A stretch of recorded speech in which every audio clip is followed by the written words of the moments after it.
नमः श्रीवर्धमानाय निर्धूत कलिलात्मने सालोकानां त्रिलोकानां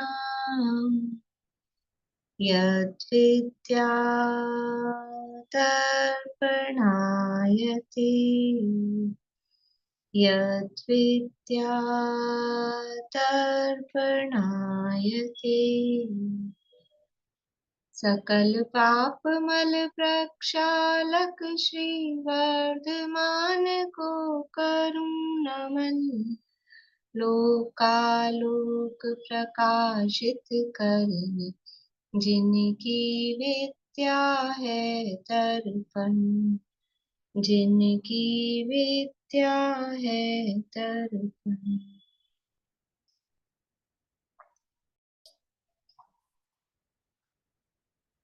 रत्नकरण शावकाचार्य नामक की एक ग्रंथ है, आचार्य समंतभद्र स्वामी द्वारा रचित।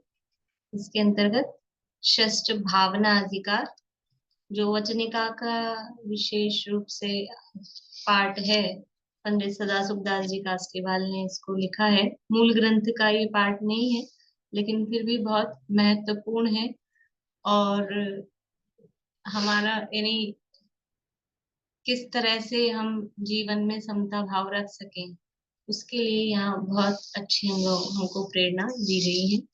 इसमें 16 कारण भावनाओं की चर्चा चल रही है। कौन कौन सी है 16 कारण भावनाएं? कल किन्होंने नहीं सुनाई थी?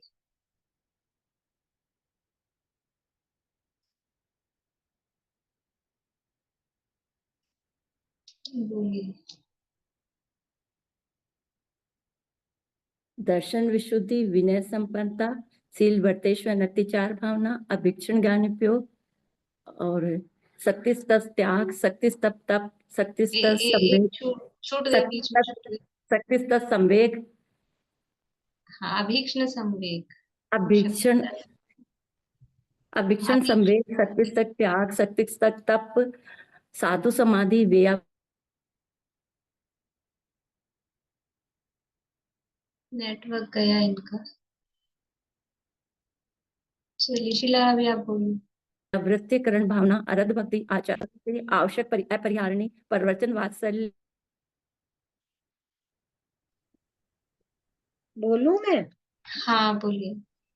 दर्शन विशुद्धि भावना, विनय संपन्नता, शीलवती विचार, अभिक्षण ज्ञान उपयोग, अभिक्षण संवेग, फिर शक्ति स्तप, शक्ति त्याग, फिर उसके बाद में साधु समाधि, फिर वैयावृत्ति, फिर अरंत भक्ति, आचार्य भक्ति, बहुश्रुत भक्ति, फिर प्रवचन भक्ति, मार्ग प्रभावना और प्रवचन वात्सल्य, मार्ग प्रभावना और प्रवचन वात्सल्य भावना। देखिए ये सब अशुद्ध बोल रहे हैं आप लोग। शक्ति कुछ भी बोलते हैं, मुझे नहीं पता, मैं वैसे बोल भी नहीं पा रही हूँ जैसे आप लोग बोलते हैं। शक्ति तहत त्याग, शक्ति तहत तप, और वो तह है ना, तो वो विसर्ग का आधा स बना देते हैं, तो शक्ति तस त्याग, शक्ति तस तप। तो शक्ति तस बोले या शक्ति तह बोले, पर वो और जो भी आप लोग बोलते हैं वो अशुद्ध उच्चारण होता है। मुझे नहीं पता कैसे बोलते हैं, लेकिन अभी दो लोगों ने बोला, दोनों ने गलत बोला। कल भी ऐसे ही गड़बड़ बोला था जिन्होंने बोला था, तो एक बार शुद्ध कर लें। शक्ति तह त्याग, शक्ति तह तप। ठीक है, बोलिए आभार। दर्शन विशुद्धि भावना, विनय संपन्नता, शील वृत्तिचार, नहीं निरतिशील वृत्तिचार, निरतिचार शील व्रत, हाँ निरतिचार शील व्रत, अभिक्षण ज्ञानोपयोग, संवेग, शक्ति तप, शक्तिस नहीं है, शक्तिस नहीं है, अभी मैंने क्या बताया इतना। शक्ति नहीं है, शक्ति तह, शक्ति तह तप, शक्ति तह त्याग, साधु समाधि, वैयावृत्ति, अरहत भक्ति, आचार्य भक्ति, बहुश्रुत भक्ति, प्रवचन भक्ति और वैयावृत्ति, प्रवचन भक्ति, आवश्यक परिहानी भक्ति, और फिर मार्ग प्रभाव। आवश्यक परिहानी में भी भक्ति, अच्छा, आवश्यक अपरिहानी, हाँ, आवश्यक अपरिहानी, मार्ग प्रभावना और प्रवचन वात्सल्य भक्ति। भक्ति नहीं है, भावना है। हर किसी में भक्ति नहीं, भक्तियां चार ही हैं। चलिए, तो इसमें से अपनी 8 भावनाओं की चर्चा हो गई है, साधु समाधि भावना तक की। और आज हमें चर्चा करनी है वैयावृत्य भावना। अभी मैंने पाठ 5वें अधिकार का इसलिए कराया कि उसमें वैयावृत्य शिक्षाव्रत का प्रकरण अपना अंतिम में चला था, और वैयावृत्य का क्या व्यापक अर्थ उसमें किया था वो ख्याल में, अब पता नहीं, पाठ तो किया लेकिन वो अर्थ किसी ने ख्याल में लिया कि नहीं किया, वे भूल गए हों तो याद आ जाए, बता सकते हैं। मैंने तो हिंट तो दे दिया, लेकिन देखना नहीं, बिना देखे किसी को याद है वैयावृत्य का क्या क्या अर्थ वहां किया है? अभी इसी में रत्नगंज शावकाचार में 5वें अधिकार में अपन अंतिम प्रकरण में जो वैयावृत्य का प्रकरण पढ़ के आए हैं उसमें, बोलिए सुमन जी। यूं तो वैयावृत्ति में सेवा शुश्रूषा मुनियों के द्वारा जो होती है उसका वर्णन होता है, लेकिन यहाँ मुख्य रूप से आहार दान का वर्णन किया है और वैयावृत्ति में। पढ़िए, और क्या लिया?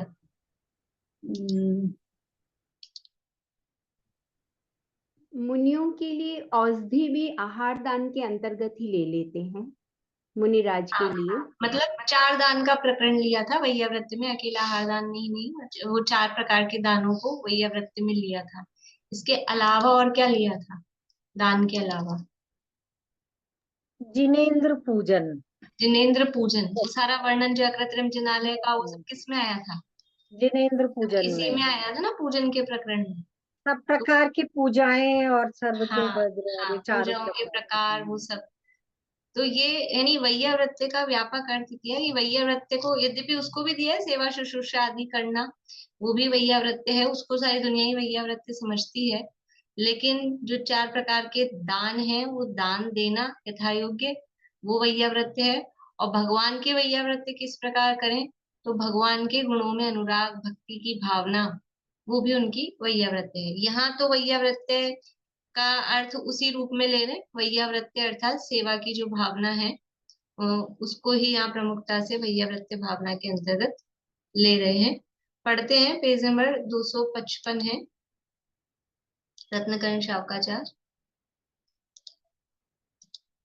वैयावृत्य भावना। अब वैयावृत्य नाम की 9वीं भावना का वर्णन करते हैं। कोढ़, पेट के रोग, आमवात, संग्रहणी, कठोदर, सफोदर, नेत्रशूल, कर्णशूल, शिरशूल, दंतशूल, ये सब रोगों के नाम हैं। अब समझ लो, कुछ नाम पुराने हैं, कुछ नाम हिंदी में, इसलिए अपने को ज्यादा, पर ये शूल शूल जो भी है, ये तो दर्द के लिए है, आंखों में कोई दर्द हो, कान में दर्द हो, सिर में दर्द हो, ऐसा ये सब। जरा इत्यादि रोगों से पीड़ित जो मुनि तथा श्राविका है, उनको निर्दोष आहार, औषधि, वसतिका आदि देकर सेवा शुश्रूषा करना, विनय करना, आदर करना, दुख दूर करने का यत्न करना, वह सब वैयावृत्य है। देखो, यहाँ तो बात, क्योंकि सेवा की भावना वाली बात ली है, इसलिए जो रोग से पीड़ित हैं, मुनि हैं अथवा श्रावक श्राविका हैं, उनको आहार औषधि इत्यादि देकर उनकी सेवा शुश्रूषा करना। लेकिन मान लो बाहर में ऐसा कोई रोग नहीं है, नेत्रशूल, कर्णशूल, पेट के रोग, कठोदर, सपोदर जो भी है, बाहर में कोई रोग नहीं है, तो भी उनको आहार देना वो वैयावृत्य है कि नहीं है? क्योंकि कल हमने पढ़ा था, ये क्षुधा तृषा यही अपने आप में रोग है, ये शरीर ही अपने आप में रोग है। तो भूख की बाधा को दूर कर देना, प्यास की बाधा को दूर कर देना, और जिससे उनका उपयोग धर्म ध्यान में लगा रहे, अच्छे से लग जाए। क्योंकि यदि शरीर में भूख प्यास की बाधा होती है, तो अगर वो बाधा बढ़ती है, तो फिर उपयोग को भी खाती है, फिर उपयोग धर्म ध्यान में उतने अच्छे से नहीं लग पाता है। तो आहार आदि देकर, और रोग आदि हैं तो यथा संभव प्रासुक औषधि इत्यादि देकर उनकी सेवा शुश्रूषा करना, विनय करना, आदर करना, ये सब वैयावृत्य है। अब ये जो वैयावृत्य है अकेला, अब हम अगर आहार नहीं दे पा रहे हैं या औषधि नहीं दे पा रहे हैं, तो वैयावृत्ति कर सकते हैं कि नहीं कर सकते हैं। तो चारों प्रकार का दान वैयावृत्ति के अंतर्गत लिया है। आहार और औषधि तो समझ लो प्रमुख ही रूप से है, और आहार भी है। लेकिन यदि कोई पढ़ने का, स्वाध्याय करने का इच्छुक है, अथवा जो अज्ञानी है, जिसको वस्तु स्वरूप का ज्ञान नहीं है, उसको वस्तु स्वरूप के बोधक शास्त्रों का उपलब्ध करा देना, उसको वो शास्त्र दे देना, अथवा उपदेश दे देना, वाचना, प्रचना, अनुप्रेक्षा, आमना, कुछ भी इस तरह का स्वाध्याय के रूप में उसको प्रदान करना, वो कितनी बड़ी वैयावृत्ति है।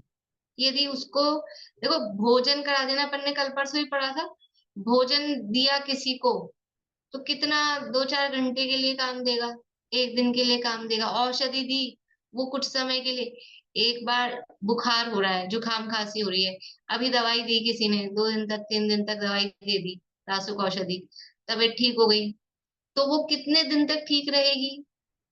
फिर कुछ मौसम बदलेगा, कुछ कारण होगा, फिर खांसी जुकाम हो जाएगा। इस भाव में भी वो औषधि पूरे भाव में एक बार दवाई दे रही है, ऐसा होता है?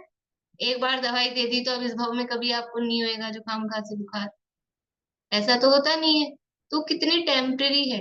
लेकिन यदि भेद ज्ञान करा दिया जाए कि शरीर भिन्न है, आत्मा भिन्न है, ये शुदा है, ये आत्मा का धर्म नहीं है, ये शुदा देह का धर्म प्रभो, इसकी पहचान कभी न हुई, हर पल तन में ही तन्मयता, शुद्ध तृष्णा अविरल पीन हुई, आक्रमण शुदा का सह्य नहीं, अतएव लिए हैं व्यंजन ये, सत्वर तृष्णा को तोड़ प्रभो, लो हम आनंद भवन पहुंचे। सिद्ध पूजन है यूगल जी वाली। तो ये शुद्धा किसका धर्म है? ये जीव का धर्म नहीं, ये देह का धर्म है। ये भूख प्यास किसके आश्रित से लग रही है? जो निज स्वभाव से च्युत होकर तन के आश्रय से भूख लगी। ये भूख क्यों लग रही है? अपने स्वभाव से च्युत हुए और शरीर का आश्रय किया, शरीर को अपने रूप माना, तो ये भूख की पीड़ा होती है। तो ये ज्ञान करा देना, ये भेद ज्ञान करा देना, ये वास्तविकता का ज्ञान करा देना, ये कितनी बड़ी सेवा है कि भूख किसको लग रही है, प्यास की किसको लग रही है, सर्दी गर्मी, ये शीत उष्ण, ये शरीर के धर्म है, ये पुद्गल के धर्म है, ये जीव ठंडा गर्म नहीं होता है, ऐसा भेद ज्ञान करा देना, वो बहुत बड़ा वैयावृत्य है। तो ज्ञान दान देना और अभय दान देना कि तुम अनादि अनंत अजर अमर अविनाशी, कल पढ़ा था अपन ने, मेरा मरण नहीं होता है, मेरा कभी मरण नहीं होता है, इस बात का ज्ञान करा देना, इसका निर्णय यदि हो जाए जीव को, इसका विश्वास आ जाए, कितना बड़ा अभयदान है। खाली इस भाव के लिए कोई मकान दे दिया, कि जगह दे दी, कि रहने को दे दिया, या किसी से बचा लिया इस भाव में, तो एक भाव के लिए हुआ। अनादि अनंत कोई अभय तो नहीं मिला, फिर मरेगा, फिर मरेगा, जन्म लेगा, फिर मरेगा। लेकिन यदि अपने अजर अमर स्वरूप का ज्ञान हो जाए और उससे जो निर्भयता आए, वो कितना बड़ा अभय दान है।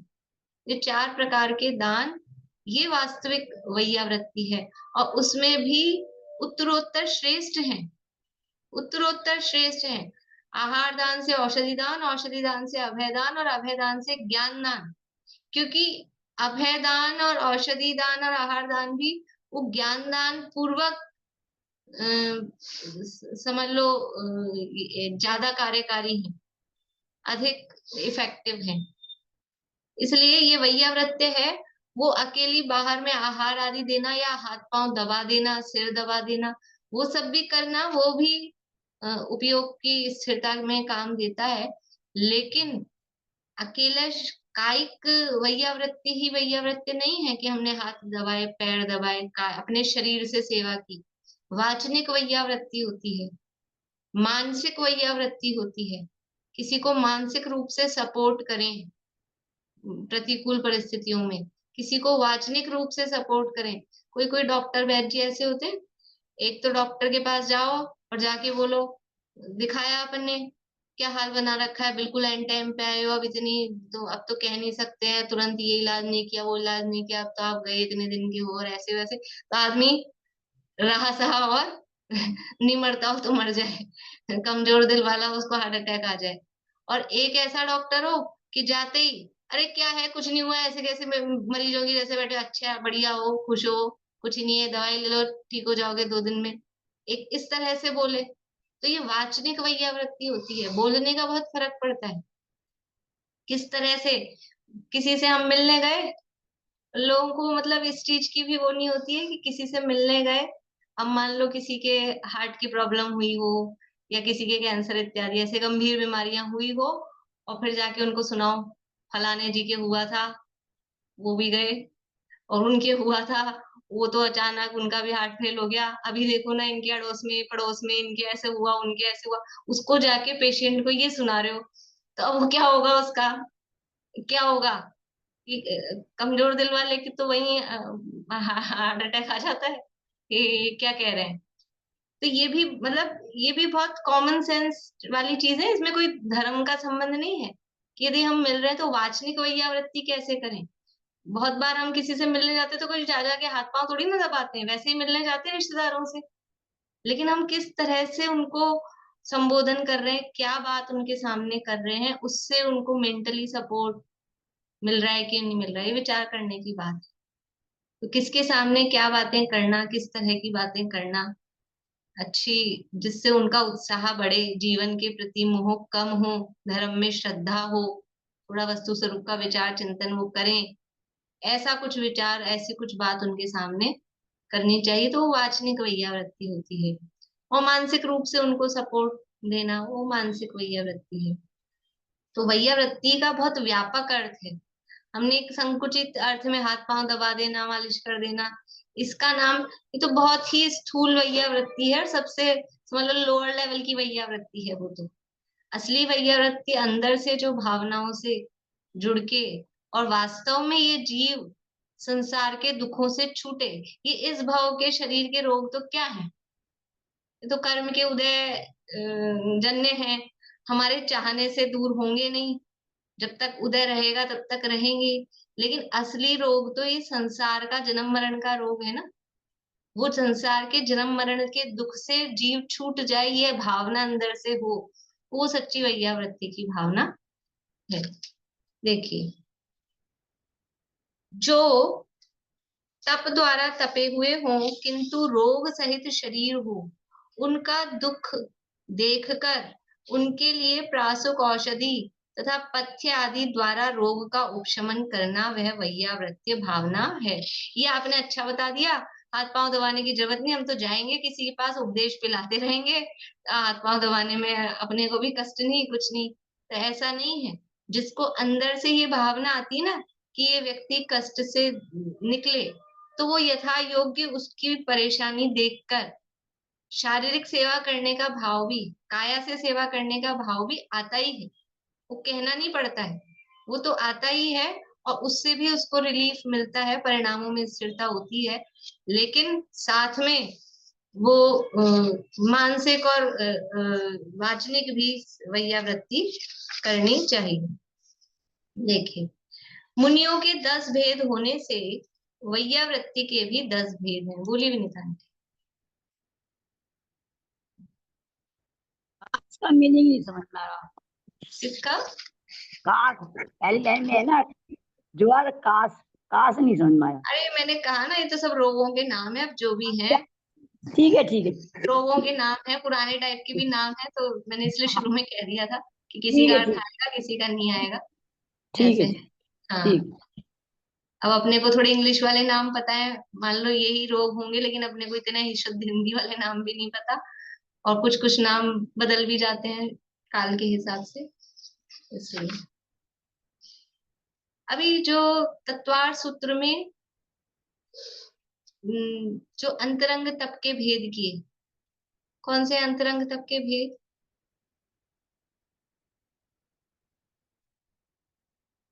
अंतरंग तप कौन से हैं? इतनी देर तक सोचना पड़े तो मतलब अच्छी बात नहीं है। तुरंत किसी प्रायश्चित का हाथ खड़ा नहीं हुआ विनीता आंटी के अलावा। बोलिए। प्रायश्चित विनय व्यावृत्ति स्वाध्याय युत्सर्ग और ध्यान। हाँ, तो इसमें क्या है, प्रायश्चित विनय वैयावृत्ति, वैयावृत्ति को अंतरंग तपों में लिया है।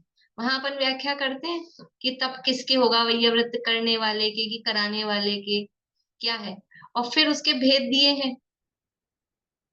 नव चतुर्दश ये भेद दिए ना, पंच द्विभेदा यथाक्रमम प्राग्ध्यानात्। तो वैयावृत्ति के कितने भेद दिए वहां पे? 10 भेद वैयावृत के, 10 प्रकार के मुनिराज हैं, क्योंकि वैयावृत्य का जो वर्णन है वो मुनिराजों की प्रमुखता से है। मुनिराजों की वैयावृत्ति की जाए तो मुनिराजों के द्वारा मुनिराजों की वैयावृत्ति की जाती है, क्योंकि ये तप भी प्रमुखता से किसके होता है? वैयावृत्ति नाम का तप मुनिराजों के होता है। वहां जो प्रकरण दिया है संवर्ग का, निर्जरा का अधिकार है, तो मुनिराजों का ही प्रकरण है। तो मुनिराजों के ही वो तप होता है। यानी वैयावृत्ति तप कैसे होगा मुनिराजों के? कि मुनिराजों के द्वारा मुनिराजों की ही वैयावृत्ति की जाती है, वो वैयावृत्ति तप कहलाता है। तो 10 प्रकार के मुनिराज हैं।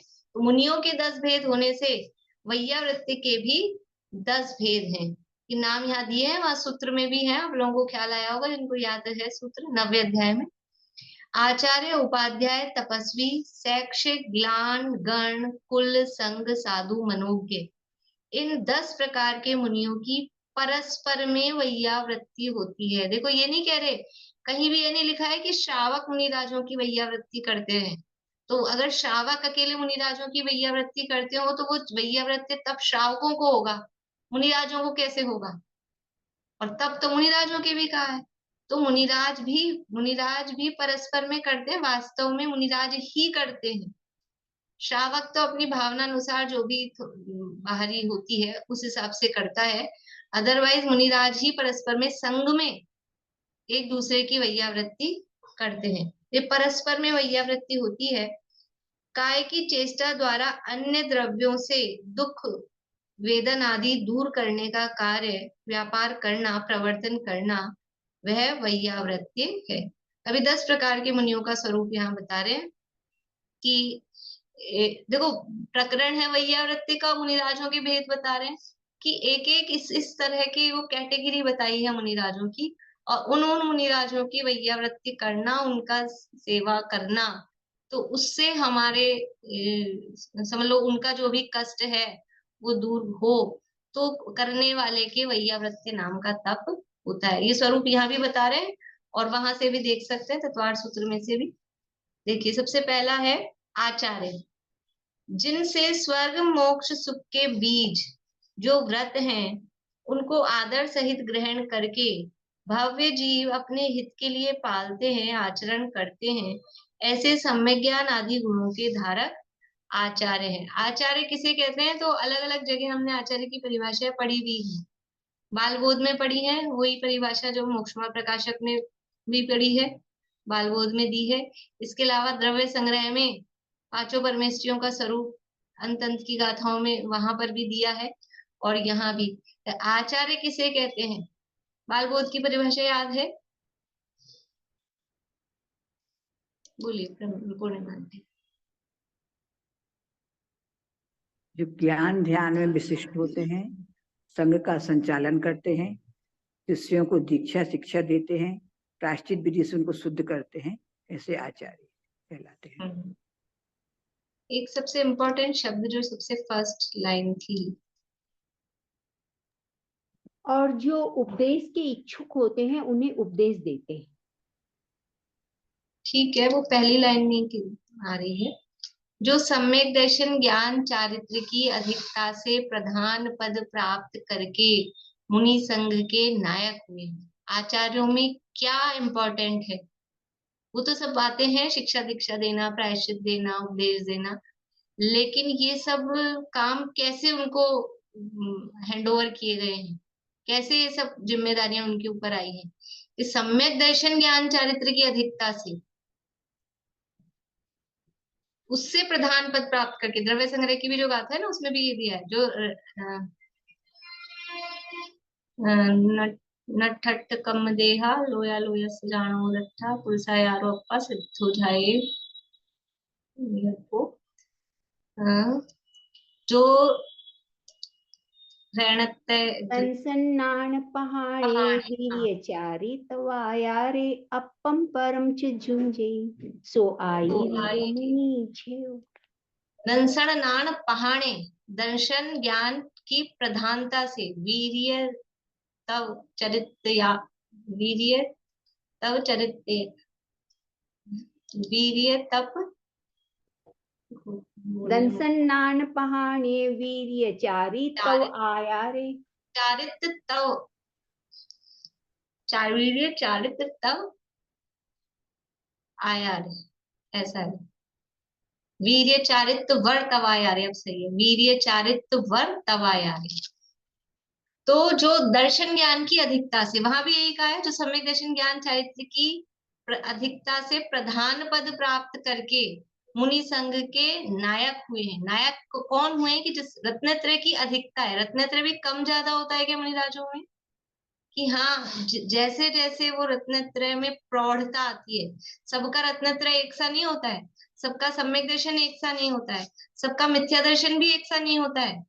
जैसे पंचम गुण स्थान में 11 लेवल दिखाए हैं ना, तो वो 11 लेवल क्या बता रहे हैं? कि सबका पंचम गुण स्थान एक सा नहीं है, और पहली प्रतिमा में भी सबका लेवल एक सा नहीं है वास्तव में।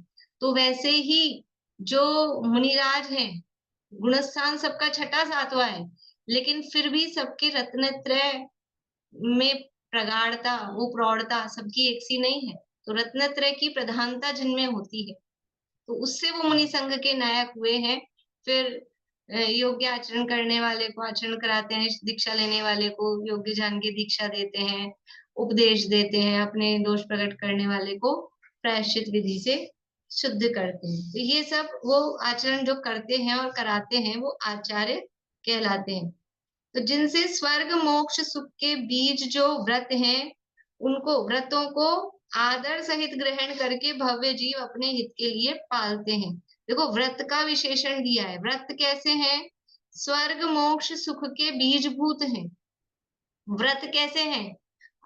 दुनिया में जिन लोगों को लगता है व्रत है वो कष्टदायी है, व्रत लेना बड़े कष्ट का काम है, खुद नहीं ले सकते, कोई दूसरा लिया हुआ दिखे तो लगता है इन्होंने बड़ा कष्ट ग्रहण कर लिया, व्रत ले लिया।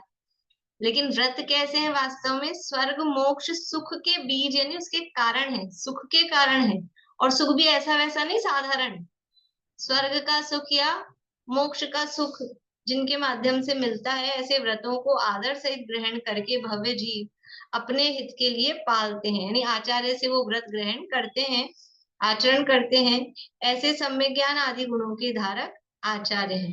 ये आचार्य हुए। अब बता रहे हैं उपाध्याय, जिनका सामीप्य प्राप्त करके आगम का अध्ययन करते हैं, ऐसे व्रतशील श्रुत के आधार वो उपाध्याय हैं। जो उपाध्याय की क्या परिभाषा है?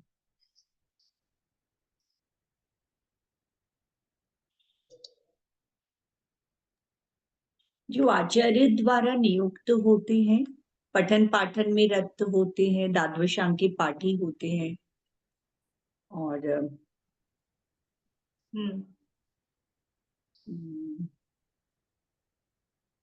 ठीक है, बोलिए अर्चना। जो बहुत जैन शास्त्रों के ज्ञाता होकर संघ में पठन पाठन के अधिकारी हुए हैं, समस्त शास्त्रों का प्रयोजन भूत अर्थ जानकर एकाग्र हो अपने स्वरूप को ध्याते हैं, उन्हें उपाध्याय कहते हैं। जो बहुत जैन शास्त्रों के ज्ञाता होकर संघ में पठन पाठन के अधिकारी हुए हैं, और समस्त शास्त्रों का सार जो आत्म स्वरूप में एकाग्रता है, अधिकांशतः तो उसमें ही लीन रहते हैं, पर कभी कषायांश के उदय से करुणा बुद्धि हो तो उन शास्त्रों को स्वयं पढ़ते हैं, अन्य जीवों को पढ़ाते हैं, वे उपाध्याय कहलाते हैं। बालबोध भाग 3 में दी है परिभाषा उपाध्याय की। तो ये क्या है कि वो जिनका सामीप्य प्राप्त करके आगम का अध्ययन करते हैं, यानी जिनसे हम पढ़ रहे हैं, जो संघ में पठन पाठन के अधि, देखो ऐसे तो आचार्य हैं, आचार्य का मुख्य काम है वो उपदेश टाइप से, और उपाध्याय का काम है वो क्लास टाइप से पढ़ाते हैं। तो वो पढ़ाने की, क्योंकि पढ़ाने की जिम्मेदारी किसको मिलती है? जो विशेष होते हैं, पढ़ाई में विशेष होते हैं, जो खुद पढ़े हुए होते हैं, उनको तो टीचर प्रोफेसर लेक्चरर बनाया जाएगा। जो खुद ही नहीं पढ़े होंगे तो वो क्या पढ़ाएंगे दूसरों?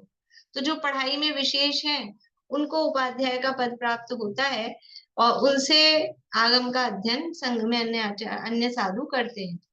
फिर तपस्वी, जो महान अनशनादि तप करने वाले हैं, वे तपस्वी कहलाते हैं। कुछ साधु इस तरह के होते हैं संघ में जो तप करने में विशेष होते हैं। देखो स्कूल में, कॉलेज में, क्लासेस में भी सब तरह के बच्चे होते हैं ना। जैसे कंपटीशंस होते हैं, मान लो स्पोर्ट्स वीक, ये कल्चरल वीक चलता है कॉलेज में, तो कुछ बच्चे होते हैं वो स्पोर्ट्स में आगे होते हैं, कुछ बच्चे होते हैं वो भाषण वगैरह इस तरह की भी प्रतियोगिताएं होती ना, वो बोलने में एक्सपर्ट होते हैं। कुछ बच्चे होते हैं वो लिखने में एक्सपर्ट होते हैं, बोल नहीं पाते तो राइटिंग के भी होते हैं, निबंध वगैरह लिखना इस तरह के, वो उसमें अच्छा काम करते हैं। कोई ड्राइंग में होते हैं, सब अलग अलग है। तो कोई तप विशेष कर पाते हैं, कोई पढ़ाई ज्यादा, किसी से पढ़ाई तो होती है, उपवास आदि नहीं होते, किसी से उपवास आदि होते हैं, पढ़ाई नहीं होती है। ऐसे होता है नहीं कि अपने में भी होते हैं कि नहीं ऐसे लोग। तो संघ में भी इस तरह के हैं। तो जो तपस्या करने में विशेष होते हैं वे तपस्वी कहलाते हैं। अब है शैक्ष्य। जो निरंतर श्रुत के शिक्षण में तत्पर तथा व्रतों की भावना में तत्पर रहते हैं वे शैक्ष्य हैं। देखो उपाध्याय तो है पढ़ाने वाले, और शैक्ष्य है शिक्षा प्राप्त करने वाले, वो कहलाते हैं शैक्ष्य। रोगादि द्वारा जिनका शरीर दुखी हो वे ग्लान है। कोई अगर रोगी है मुनिराज तो वो कहलाते हैं ग्लान।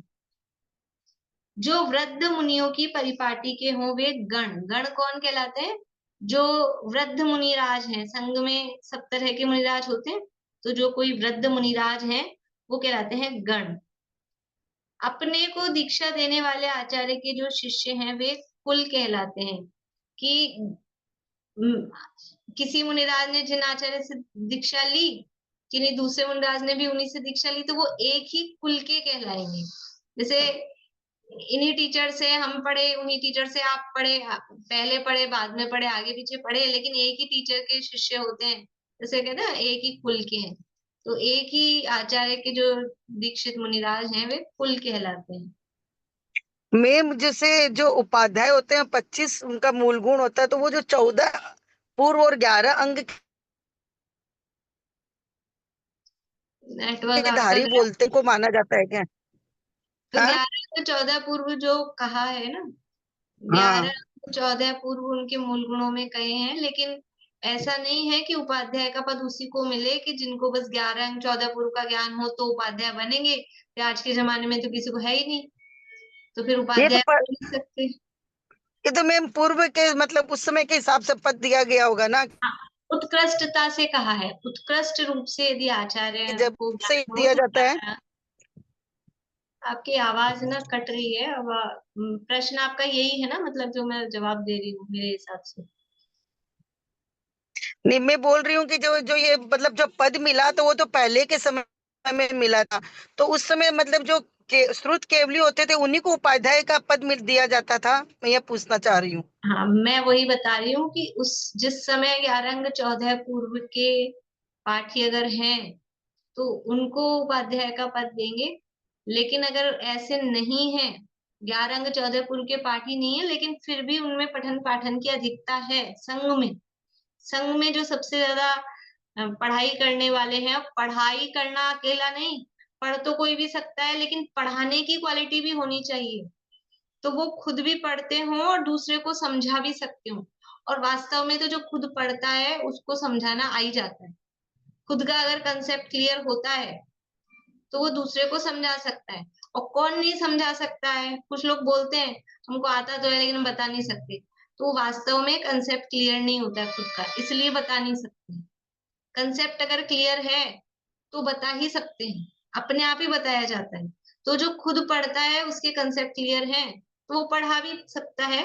तो इसलिए संघ में जो उपाध्यायों में पठन पाठन वाली चीज हाईलाइट होती है, मुख्यता होती है। मूल गुणों में 11 अंग 14 पूर्व जो कहा है वो उत्कृष्टता की अपेक्षा से कहा है। यदि 11 अंग 14 पूर्व के पाठी हो तो वेल एंड गुड, लेकिन अगर नहीं भी है और संघ में फिर भी वो पठन पाठन की अधिकता उनमें है तो उनको उपाध्याय का पद दिया जा सकता है। अदरवाइज तो फिर श्रुत केवलियों के बाद में कोई उपाध्याय नहीं रहेगा, कोई बन ही नहीं पाएगा। पर ऐसा नहीं है, तो उसमें पठन पाठन की प्रमुखता लेनी चाहिए।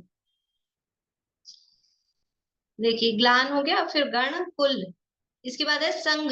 ऋषि यति मुनि और अनगार, इन 4 प्रकार के मुनियों का समूह है वह संघ है।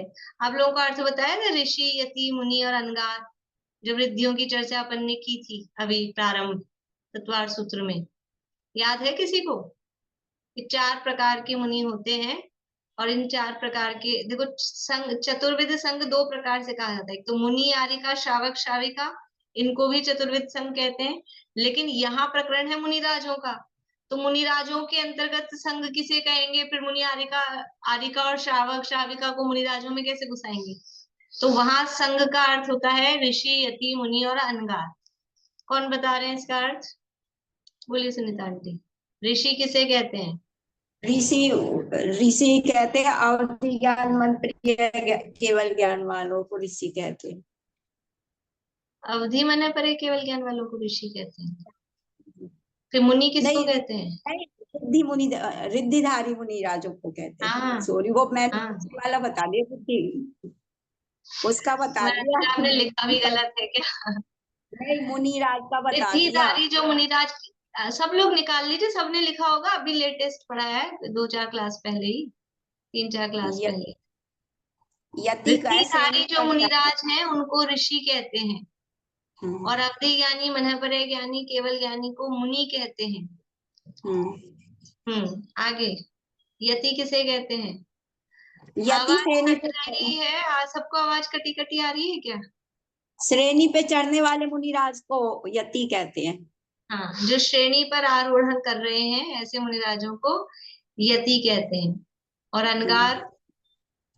अनगार रिद्धिधारी मुनिराजों को अनगार कहते हैं। नहीं, रिद्धिधारी को सामान्य अनगार नहीं साधु, कहते। नहीं, हाँ, एक सामान्य कटी। साधु को, हाँ, सामान्य साधुओं को, सामान्य साधुओं को। इसके अलावा अब जो बच गए हैं सामान्य साधु हैं, उनको अनगार कहते हैं। फिर से कंफर्म देख लीजिए, जो रिद्धिधारी मुनिराज हैं उनको ऋषि कहते हैं, जो श्रेणी पर आरोहण करने वाले मुनिराज हैं उनको यति कहते हैं, जो अवधि ज्ञानी, मनःपरे ज्ञानी, केवल ज्ञानी है उनको मुनि कहते हैं, और इसके अलावा अब जो है सामान्य मुनिराज उनको अनगार कहते हैं। तो इस तरह से 4 प्रकार के जो मुनिराज हैं उन मुनिराजों का समूह वो संघ कहलाता है। आप देखेंगे, एक और पढ़े हैं फिर उसके बाद अपन बात करते हैं। बहुत समय से जो दीक्षित हों वे साधु हैं। ये 10 प्रकार के मुनिराजों की बात की, इनमें किसको छोड़ दिया? देखो, इसमें कहा है 10 प्रकार के मुनिराजों की वैयावृत्ति करनी चाहिए। तो इन 10 प्रकार के मुनिराजों की करनी चाहिए, इसके अलावा नहीं करनी चाहिए। लेकिन इसके अलावा बचे क्या कोई? आचार्य, उपाध्याय, रोगी को ले लिया, मनोज्ञ और रह गया इसमें, हाँ नीचे वाला रह गया मनोज्ञ। अब मनोज्ञ तो ना रोगी है, ना कोई पढ़ा रहे हैं, ना कोई आचार्य हैं, ना कोई कुल के हैं, ना कोई गण के हैं, लेकिन मनोज्ञ ही है, दुनिया में प्रसिद्ध हैं, सब उनको चाहते हैं। तो यानी इसका भाव क्या है कि जो भी मुनिराज हैं, मुनिराजों को परस्पर में एक दूसरे की यथा योग्य जिस भी प्रकार से उनका उपयोग स्थिर रहे सेवा शुश्रूषा करनी चाहिए, कोई भी हो आपस में। आचार्य क्योंकि वो संघ के आचार्य हैं तो उनकी करनी ही चाहिए, बड़े हैं। उपाध्याय हैं वो पढ़ाते हैं, और जो ग्लान है वो तो रोगी है पहले से, तो रोगी की तो करनी चाहिए। जो शिक्षा प्राप्त कर, देखो अपन करते हैं कि नहीं करते घर में? अभी अपने घरों में बच्चे हैं, बोर्ड के एग्जाम चल रहे हैं, किसी के इंजीनियरिंग के होते हैं, किसी के कोई एग्जाम चल रहे होते हैं, तो हम कितनी सेवा करते हैं उनकी। अच्छा ये पढ़ाई कर रहा है, टाइम पे इसको दूध ला के दिया, इसको जूस ला के दिया, इसको फ्रूट्स ला के दिया, तू पढ़, आराम से पढ़। किसी कोई काम उसको नहीं बताएंगे, ये क्या कर रहे हैं?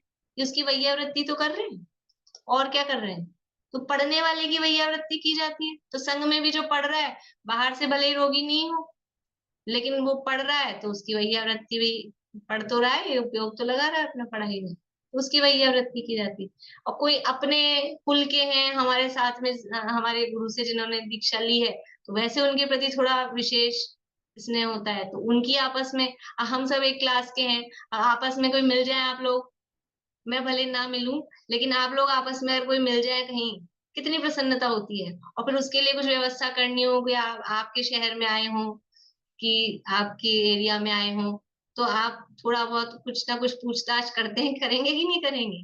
देखो प्रसन्नता ऐसी हो गई, बोलते ही प्रसन्नता आ रही है सबको कि कहीं मिल जाए तो कितने प्रसन्न होते हैं। तो जिनसे, ये तो अपन खाली पढ़ते हैं, जो अपने गुरु के शिष्य हों, जिन्होंने, हमने जिनसे दीक्षा ली, उन्होंने उनसे दीक्षा ली, तो अपने आप ही वैयावृत्ति का भाव आता है। तो मतलब यह है कि मुनिराजों को आपस में एक दूसरे की वैयावृत्ति करने का परिणाम आता है यथायोग, और सबकी वैयावृत्ति करनी चाहिए।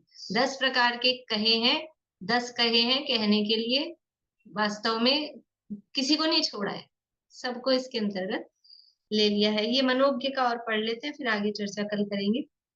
जो पंडित पने द्वारा, वक्ता पने द्वारा, ऊंचे कुल द्वारा प्रसिद्ध गुरु का शिष्य होना, लोगों में मान्य होकर धर्म का, गुरुकुल का गौरव उत्पन्न करने वाले हों, बढ़ाने वाले हों, वे मनोज्ञ हैं।